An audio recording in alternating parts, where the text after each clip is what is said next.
Shattered Vows. The morning of June 12th should have been the happiest day of Olivia Reed's life. Instead, it became the day her heart shattered into 1,000 pieces. The botanical garden venue was perfect, wisteria draped over elegant trellises, white roses adorning every surface, and 150 guests dressed in their finest attire. Olivia stood in a secluded bridal suite, her custom-designed gown flowing around her like water, tiny pearls catching the light as she moved. Her sister Camille adjusted the delicate veil one last time. "You look breathtaking," Camille whispered, eyes glistening. "James won't know what hit him." Olivia smiled, touching the small pendant around her neck, a gift from James when they'd first met 3 years ago at her small gallery showing. Back then, he was just beginning to make a name for himself in the tech world. Brilliant, but still. Hungry, still human. His company, Nexus Innovations, was barely more than an ambitious startup with revolutionary ideas about artificial intelligence. She had loved him before the billions, before the magazine covers, before the world knew his name. The wedding coordinator knocked softly, her expression strained. "Ms. Reed, there's a message for you." The cream-colored envelope felt impossibly heavy in Olivia's hands. 7 words were all it took to collapse her world. "I can't do this. I'm sorry. Goodbye." What followed was a blur: Camille's outrage, her father's silent fury, her mother's tears, and the humiliating exodus of guests who whispered behind cupped hands. Photographers who had been paid handsomely by tabloids captured her devastation from a distance. Olivia disappeared that night. No dramatic confrontations, no demands for explanations. She simply vanished from San Francisco, leaving behind her small but promising career as an artist, her apartment, and the life she had planned with James Harrington. 6 weeks later, alone. In a small coastal town 300 miles north, she stared at the pregnancy test in disbelief. "Mommy, look, I drawed a unicorn." Olivia smiled at her daughter's enthusiastic declaration, taking the colorful scribble with appropriate reverence. "It's beautiful, Lily. The most magnificent unicorn I've ever seen." At nearly 3 years old, Lily Harrington Reed was the mirror image of her father. The same intense blue eyes, the same dimple when she smiled, even the same furrowed brow when concentrating. Thankfully, most people in Port Haven didn't recognize the resemblance to one of the world's most famous tech billionaires. Their life was simple, but full. Olivia had reinvented herself, developing a new artistic style that focused on ethereal seascapes that somehow captured both beauty and loss. Her work had gradually gained recognition, selling to collectors through an online gallery that never revealed her location. "Ms. Reed?" The gallery owner's voice came through her phone. "I have extraordinary news. The Westlake Gallery in San Francisco wants to feature your work in their autumn showcase. This is the opportunity we've been waiting for." Olivia's hand tightened around the phone. "San Francisco? I don't know, Eleanor." "You wouldn't need to. Attend in person," Eleanor continued, sensing her hesitation. "Though, of course, it would make quite an impact if you did. Your mystique has only added to your appeal." After the call ended, Olivia sat on their small porch overlooking the ocean, watching Lily chase seagulls along the shore. The thought of returning to San Francisco filled her with dread, but staying hidden in this small town forever wasn't the example she wanted to set for her daughter. She had built a new life from the ashes of her old one. Perhaps it was time to show Lily and herself that they didn't need to hide anymore. "We're going on an adventure, sweet pea," she called to her daughter. Lily ran to her, sand-covered and beaming. "Where are we going, Mommy?" "To show the world your mommy's paintings. And maybe," she said, more to herself than to Lily, "to finally close a chapter that's been open too long." What Olivia couldn't know was that James Harrington, now worth $30 billion and recently named Entrepreneur of the Decade, had purchased 3 of her paintings over the past year, drawn to their haunting beauty without ever knowing the artist was the woman he'd left behind. Empire of Solitude. James Harrington stood at the floor-to-ceiling windows of his penthouse office, watching San Francisco's skyline glitter beneath him like a circuit board of light. The view from the 60th floor of the Nexus Tower should have filled him with pride. This building, this empire, all built from the code he'd written in a dingy apartment just 7 years ago. Instead, he felt nothing but the familiar hollowness that had become his constant companion. Mr. Harrington? His executive assistant, Vivian, stood at the doorway. The board is assembled for the quarterly meeting. James nodded, adjusting his custom-tailored suit. At 34, he had accomplished what most couldn't in several lifetimes. Nexus Innovations had revolutionized artificial intelligence integration, making him one of the youngest multi-billionaires in history. His face had graced the covers of Fortune, Time, and Forbes. He had everything, except the one thing money couldn't buy back. "They're expecting a celebration," Vivian added, scrolling through her tablet. "Stock is up 27% this quarter." "Then, let's not disappoint them," James replied, his voice carrying none of the enthusiasm his words suggested. The boardroom erupted in applause as he entered. Victor Blackwood, his business partner and the company's CFO, clapped him on the shoulder. Victor had been there from the beginning. The seasoned businessman who taught James how to navigate the cutthroat world of tech venture capital when he was just a brilliant coder with world-changing ideas. "The golden boy delivers again," Victor said, his smile not quite reaching his eyes. "Though you look like hell, James. When was the last time you slept?" James ignored the question, launching into his presentation. Numbers, projections, innovations. He moved through them mechanically, playing the role of the visionary CEO to perfection. No one would guess that each night he returned to an empty penthouse haunted by decisions he couldn't undo. After the meeting, James retreated to his private office where a package awaited on his desk. "It arrived this morning," Vivian said, "from that gallery in Seattle." James carefully unwrapped the painting, his breath catching as the canvas emerged. Like the others he'd purchased, this one depicted an ocean scene, waves crashing against coastal rocks under a stormy sky. But there was something in the brushstrokes, something in the precise shade of blue that spoke to him on a level he couldn't articulate. "The artist still wishes to remain anonymous?" he asked. "Yes, though the gallery mentioned she'll be featured in the Westlake Autumn Showcase next month, first public exhibition in years, apparently." James traced his fingers over the signature in the corner, just the initials OR. Something about them nagged at his memory, but he dismissed it. His life had no room for mysteries. It barely had room for the responsibilities already crushing him. That evening, he sat alone in his penthouse, the new painting hanging on the wall across from his favorite chair. 3 years ago, he had made a choice that secured Nexus's future, but cost him his own. Sometimes in quiet moments like this, he allowed himself to wonder about Olivia, where she was, if she was happy, if she hated him as much as he deserved. His phone buzzed with a message from Victor. "Don't forget, Westlake Gallery benefit tomorrow night. Your presence required. Major investors attending." James sighed. Another night of meaningless small talk and strategic networking. He glanced at the painting again, finding strange comfort in its controlled chaos, in the way light seemed to emerge from darkness. For a moment, he could almost imagine another life, a simpler one with purpose beyond the next product launch or stock valuation.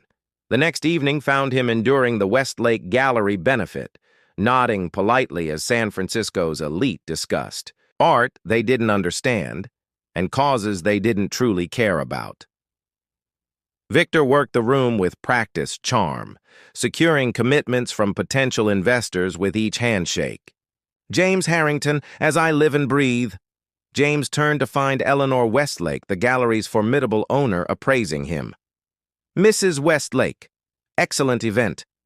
You've become quite the collector of OR's work," she observed. "I've never seen Someone so drawn to a particular artist. There's something about her technique. He paused. Her? Eleanor's eyes twinkled. Did I say that? How careless of me. But since you're such a patron, you'll be pleased to know the artist has agreed to attend our autumn showcase. First public appearance in years. Before James could respond, a commotion near the entrance caught everyone's attention. A woman had entered. Elegantly dressed in a simple black gown, her dark hair swept up to reveal delicate shoulders. Something about her posture, the tilt of her chin, sent a jolt of recognition through him. Ah, Eleanor said, watching his expression change. It seems our mysterious artist couldn't wait until autumn after all. James stood frozen as the crowd parted, giving him a clear view of the woman who had once been his fiancée. Olivia Reed, more beautiful than he remembered, her eyes meeting his across the room with cool recognition, and beside her, holding her hand, stood a little girl with his eyes. Unexpected reunion. The gallery seemed to contract around James, air suddenly thick and insufficient.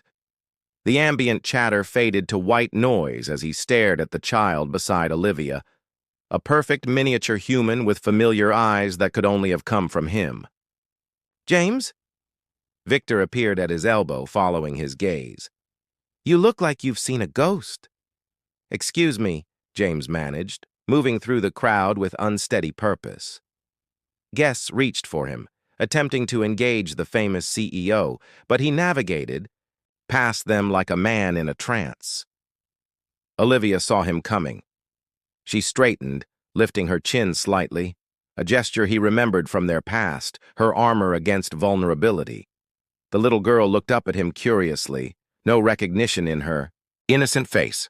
Olivia, he said, her name feeling both foreign and achingly familiar on his tongue. Hello, James. Her voice was steady, revealing nothing. It's been a while. 3 years, 2 months, and 14 days, he wanted to say. Instead, his eyes dropped to the child, who was now partially hidden behind her mother's dress. This is Lily, Olivia said, answering his unspoken question. My daughter. Our daughter, his mind corrected. The timing, the eyes, the dimple in her left cheek. There was no question.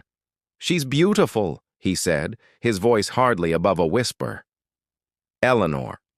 Westlake materialized beside them, either oblivious to or deliberately ignoring the tension. Ms. Reed, I'm thrilled you decided to attend after all, and this must be your lovely daughter. What a charming surprise. Thank you for the invitation, Eleanor, Olivia replied smoothly. Lily was excited to see her mother's paintings in a fancy place. Weren't you, sweetheart? The little girl nodded shyly, then pointed to a painting of stormy waves on the opposite wall. That one's my favorite, Mommy. It looks like our beach. James followed her gesture, recognizing the painting hanging prominently in the gallery, the same one that now hung in his penthouse. The realization hit him with stunning force. He had been collecting Olivia's work all along, drawn to her artistic voice without knowing it was hers. Mr. Harrington has purchased several of your pieces, Eleanor informed Olivia with obvious delight. He's become quite the champion of your work. Olivia's carefully composed expression faltered for a moment. Is that so? They speak to me, James said simply, unable to articulate the complex emotions her paintings stirred in him. Victor appeared at James's side, his calculating gaze moving between James and Olivia. James, the Nakamura representatives are asking for you. It's rather urgent. In a moment, James replied, not taking his eyes from Olivia. Now, James, Victor's voice carried a warning edge that few would recognize, but James knew well. Business before pleasure. Olivia's expression cooled. Some things never change, do they? Go ahead, James. Don't let us keep you from what's truly important. The familiar words, echoes from their past arguments, struck him like physical blows. Before he could respond, Lily tugged at her mother's hand. Mommy, I'm hungry. she announced with a child's perfect timing. There's a children's table with some snacks in the adjacent room, Eleanor offered, sensing the tension. I can show her if you'd like a moment. Olivia hesitated, then nodded. Would you like to go with Ms. Westlake for a cookie, Lily? Mommy will be right here. Once Eleanor led the child away, Olivia turned to James, her composed facade cracking, to reveal the anger beneath. You have exactly 2 minutes before I collect my daughter and leave. Whatever you want to say it now. She's mine. It wasn't a question. Biologically, yes. Olivia's voice was clipped. In every way that matters, in the midnight fevers, the first steps, the nightmares, the skinned knees. No, James. She's mine. You never told me. The accusation slipped out before he could stop it. Olivia's laugh was sharp and humorless. When exactly should I have done that? After you left me standing in my wedding dress? After you changed your number? After your security guards refused to let me into your building? She shook her head. You made your choice very clear. It wasn't what you think, James began, acutely aware of Victor hovering nearby, watching their interaction with narrowed eyes. It never is it? Olivia glanced toward the room where Lily had gone. My 2 minutes are up. Goodbye, James. Have dinner with me, he blurted, desperation coloring his voice. Please, one conversation. You deserve an explanation, and I need to know my daughter. Olivia studied him, searching for something in his face. Whatever she saw there made her shoulders drop slightly. I'm staying at the Fairmont. Tomorrow night, 8 o'clock. I'll meet you in the restaurant. She turned to leave, then added, Don't bring your watchdog. James watched her walk away, her spine straight and proud. Only when she disappeared into the other room did he notice his hands were trembling. Old flame? Victor asked, materializing at his side. She looks familiar. No one important, James lied, feeling sick at the words even as they left his mouth. Just an artist I've supported. Victor's smile didn't reach his eyes. Funny, she looks remarkably like that girl you were going to marry a few years back.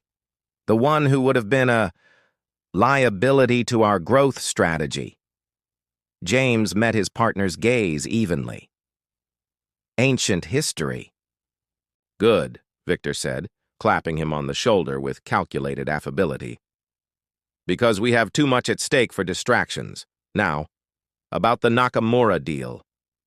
As Victor led him toward waiting investors, James glanced back at the painting that had first captured his attention months ago. Now he understood why it had called to him so powerfully. It wasn't just art. It was Olivia's soul on canvas, the emotions he'd forced her to weather alone.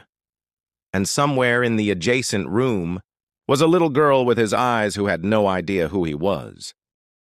Hidden truths. The Fairmont's restaurant hummed with the quiet conversation of San Francisco's elite, crystal glasses catching the light from artful chandeliers. James arrived 15 minutes early, requesting a private corner table with a view of the bay. He'd spent the day in a fog, canceling meetings and ignoring Victor's increasingly irritated messages. Olivia arrived precisely at 8, wearing a simple blue dress that brought out flecks of gold in her brown eyes. James stood as she approached, his heart hammering against his ribs like a teenager on a first date, rather than a billionaire CEO known for his unflappable composure. You came, he said, unable to mask his relief. I said I would. She sat gracefully, placing her phone face up on the table. Lily's with my sister Camille. I have her on speed dial if there's any problem. Camille, James repeated. How is she? Still hates you, Olivia replied with a slight smile that held no warmth. She suggested I bring a lawyer tonight instead of meeting you alone. A waiter appeared, saving James from responding. After ordering drinks, an uncomfortable silence settled between them. Two people who had once known each other's every thought, now reduced to awkward small talk. Your work is extraordinary, James finally said. I didn't know the paintings were yours when I bought them. Yet you felt connected to them, Olivia observed, studying him. Interesting, considering you severed all other connections. James flinched at the precision of her strike. I deserved that. You deserve much worse. She took a sip of her water. But this isn't about what you deserve. It's about explanations owed. Where do I start? He asked, genuinely lost. The beginning might work. The day you decided your company was worth more than our future. James leaned forward, lowering his voice. It wasn't about the company, Olivia. It was about keeping you safe. She raised an eyebrow. Safe from what? Marital bliss? Financial security? Please enlighten me. From Victor. The name dropped between them like a stone. Olivia's expression shifted. Your business partner? What does he have to do with anything? James glanced around to ensure they weren't overheard. 2 days before our wedding, Victor showed me something. Photos of you entering a medical clinic in Oakland, meeting with a doctor named Prescott. Dr. Prescott was my gynecologist, Olivia said, confusion crossing her face. What does that have to do with? Victor had done research. Dr. Prescott wasn't just any doctor.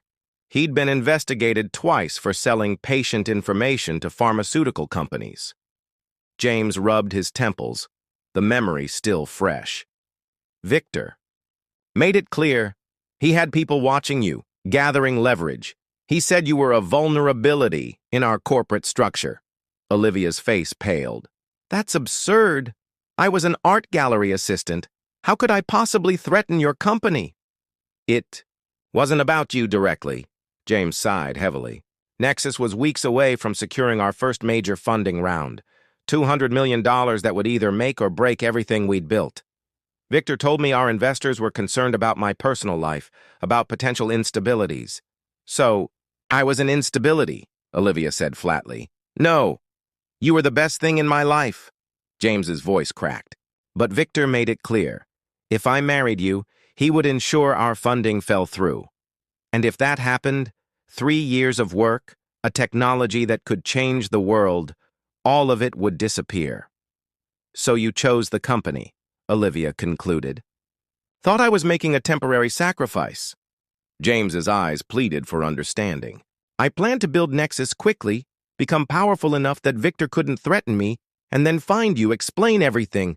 But by the time I secured that position, I was gone, Olivia finished. And you had no idea about Lily. James nodded, his throat tight. Victor's influence grew alongside mine. He has connections everywhere. Investors, board members, even media. The company became as much his as mine, and his methods... He trailed off. They've always been more ruthless than mine. Olivia absorbed this in silence, her fingers tracing patterns on the tablecloth. Do you know what it was like? She finally asked. Standing there in that dress, everyone watching, pitying. My father wanted to kill you. My mother cried for weeks. I left everything behind. My career, my friends, my home. I'm sorry, James said, knowing the words were woefully inadequate. Sorry doesn't raise a child alone, Olivia replied. Sorry doesn't explain to a little girl why she doesn't have a father when all her friends do. Let me make it right, James pleaded. Let me be part of Lily's life. Let me protect both of you now, the way I failed to before. Olivia studied him, her expression unreadable. And Victor? He's still your partner, still on your board, still has these connections you're so afraid of. I've been gathering evidence, James admitted. Financial irregularities, communications with competitors, pressure tactics with journalists. I'm close to having enough to remove him, but I've had to move carefully. Their food arrived, momentarily pausing the conversation. When they were alone again, Olivia asked the question that had clearly been haunting her. If you had known I was pregnant? would you have made the same choice? James met her gaze steadily. No, nothing would have kept me from being a father to our child. Nothing. Olivia's phone buzzed with a text message. She glanced down, a small smile softening her features. Camille says Lily won't go to sleep until I get back to read her favorite story. What's her favorite story? James asked, hungry for any detail. About his daughter. The paper bag princess, Olivia replied. She loves that the princess saves herself in the end. Like her mother, James said softly. Olivia looked at him then, really looked at him, perhaps seeing past the billionaire facade, to the man she had once loved. I need time, James. This is a lot to process. Can I see her? Lily?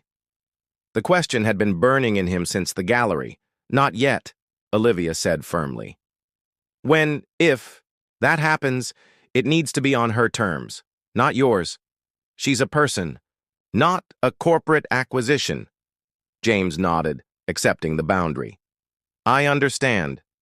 As they prepared to leave, James handed her a small card. My private number, not the one Victor monitors. If you need anything at all, call me. Olivia took the card, hesitating before slipping it into her purse. Good night, James. Olivia, he called as she turned to leave.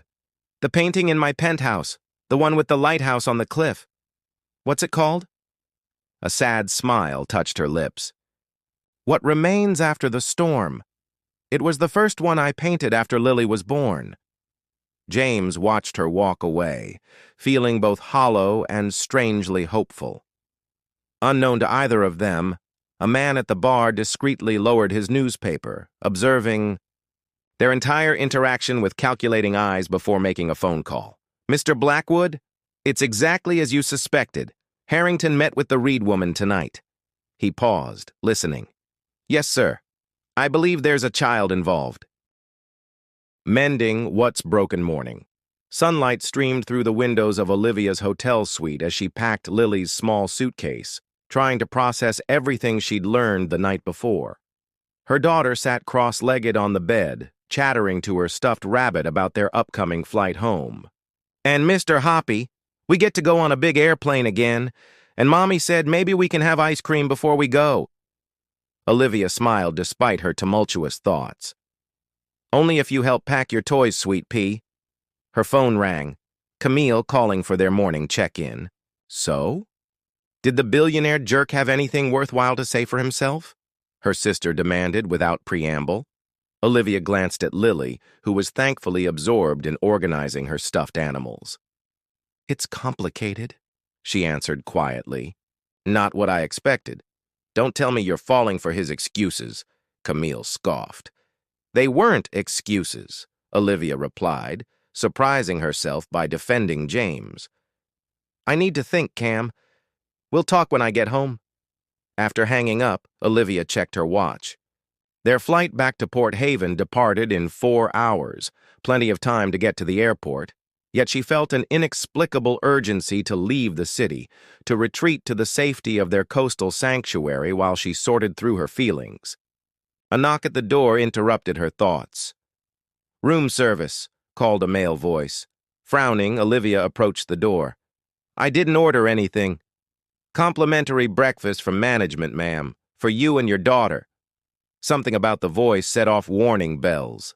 Olivia peered through the peephole to see a man in hotel uniform, his head slightly bowed. Leave it outside, please, she called, instinct telling her not to open the door. I need a signature, ma'am. Olivia's phone buzzed with a text from an unknown number. Don't open the door. Victor knows on my way. James. Her blood ran cold. Lily, she whispered urgently, grab Mr. Hoppy. We need to play a quiet game. The knocking became more insistent. Ms. Reed, please open the door. Moving silently, Olivia gathered Lily and their essential belongings, slipping into the bathroom and locking the door behind them. She texted James back. In bathroom. He's still at door. Less than a minute later, she heard commotion in the hallway, raised voices, a thud, then silence. Another knock, gentler this time. "Olivia, it's me," James called. "It's safe now." She cracked the bathroom door to find James standing in their suite, his normally immaculate appearance disheveled. Two hotel security guards stood in the hallway, restraining the fake room service attendant. "What's happening?" she demanded, keeping Lily behind her. "Victor had your room bugged during dinner last night," James explained quickly. "He heard everything. When I got back to my office, I found him downloading files. Information about Lily, about your life in Port Haven. He's trying to use her as leverage." "Leverage for what?" "I've been quietly buying out his shares, preparing to force him out," James said grimly. "He's fighting back the only way he knows how, by threatening what I care about." Olivia pulled Lily closer. "What do we do?" "We need to get you somewhere safe while I deal with Victor." James knelt to Lily's eye level, smiling gently. "Hi there. I'm an old friend of your mom's. You must be Lily."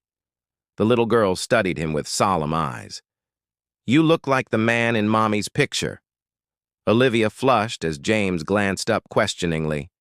"She found an old photograph," she explained quietly. James returned his attention to Lily. "Your mom and I need to solve a problem with a not very nice person. Would you be okay going on a little adventure with us?" Lily looked to her mother for reassurance. When Olivia nodded, the child's face brightened. "Like in my princess book, An Adventure to a Castle?"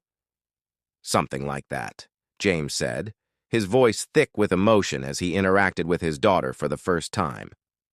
"Except better, because this castle has a helicopter." Within an hour, they were airborne in James's private helicopter, heading north along the coast. Lily pressed her face against the window in wonder, while James made calls, setting plans in motion with frightening efficiency. "My security team is escorting Victor to an emergency board meeting," he explained to Olivia over the headset. "By the time we land, the evidence I've gathered will be in the hands of every board member and major shareholder." "And then what?" Olivia asked. "And then I do what I should have done 3 years ago. Choose what truly matters."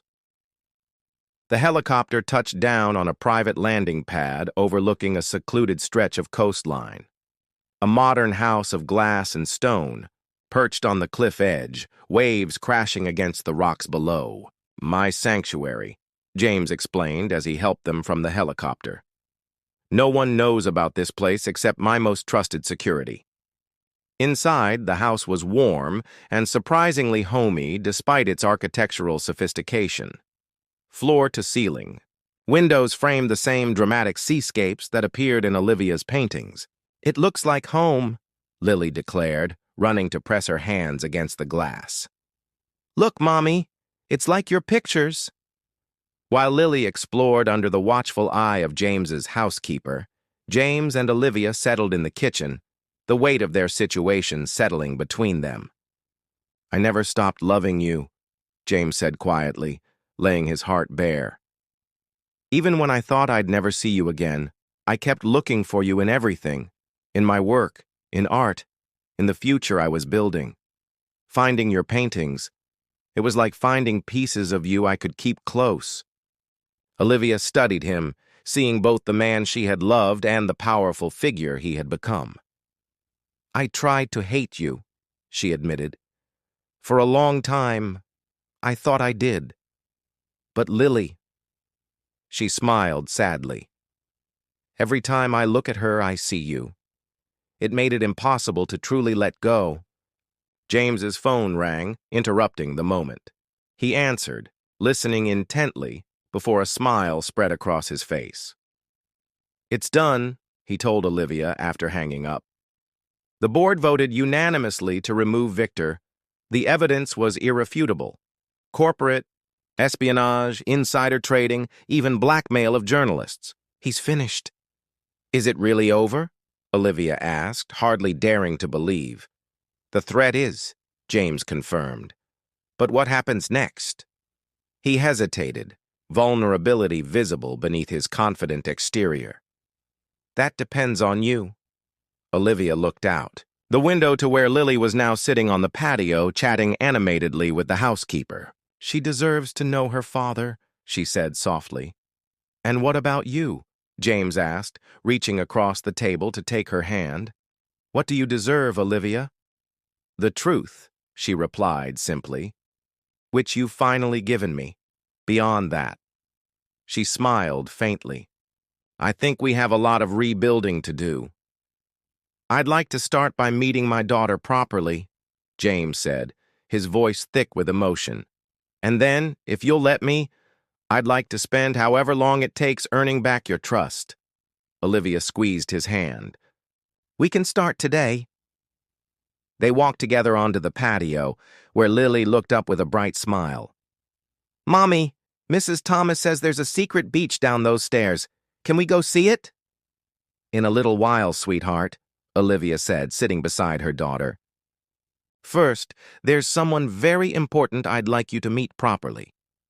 She took a deep breath, looking to James, who knelt before them, his eyes swimming with tears. "Lily, this is your daddy." The little girl's eyes widened as she looked between them. "My daddy? Like Jenny from school has a daddy?" "Just like that," Olivia confirmed gently. Lily studied James with the frank curiosity only a child could muster. "Where were you before?" James swallowed hard, choosing his words carefully. "I was lost, Lily, for a very long time. But I've been looking for you and your mommy, and now that I've found you, I don't ever want to be lost again." Lily considered this with adorable seriousness before offering her stuffed rabbit. "Mr. Hoppy gets lost sometimes, too. I always find him, though." James carefully took the offered toy, his hands trembling slightly. "That's what families do, isn't it? They find each other, even when they get lost." "Are we a family now?" Lily asked, looking to her mother for confirmation. Olivia met James's gaze over their daughter's head, seeing in his eyes the same hope and fear and love that she felt in her own heart. "We're figuring that out, sweet pea, but I think we might be." Later that evening, as the sun set over the Pacific, the three of them walked along the private beach. Lily ran ahead, collecting shells and calling for them to see her discoveries. James and Olivia followed more slowly, their hands occasionally brushing. "I was thinking," James said hesitantly, "about Port Haven. It sounds like a wonderful place to raise a child." Olivia glanced at him in surprise. "It is. But what about Nexus? Your company is in San Francisco." "Companies can be run from anywhere these days," James replied. "And I've spent 3 years building an empire that meant nothing without you and Lily to share it with. I'm not making that mistake again." Ahead of them, Lily had stopped to watch the waves, her small silhouette framed against the sunset. James and Olivia stood together, witnessing the perfect moment neither had dared to imagine possible. "I can't promise it will be easy," Olivia said quietly. "We've both changed. We're not the same people we were 3 years ago." "No, we're not," James agreed, tentatively taking her hand. "We're stronger, wiser, maybe. I know I am, because I finally understand what truly matters." He gestured toward Lily. "She matters. You matter. Everything else is just details." Olivia didn't pull her hand away. Instead, she leaned slightly against his shoulder, allowing herself to feel the comfort of his presence after so long without it. "One day at a time," James echoed, watching as their daughter turned to wave at them, her face alight with joy. In that moment, standing on the shore with the family he'd nearly lost forever, James Harrington, who had built a technological empire that changed the world, finally understood that his greatest achievement wasn't measured in stock prices or market valuations. It was measured in second chances.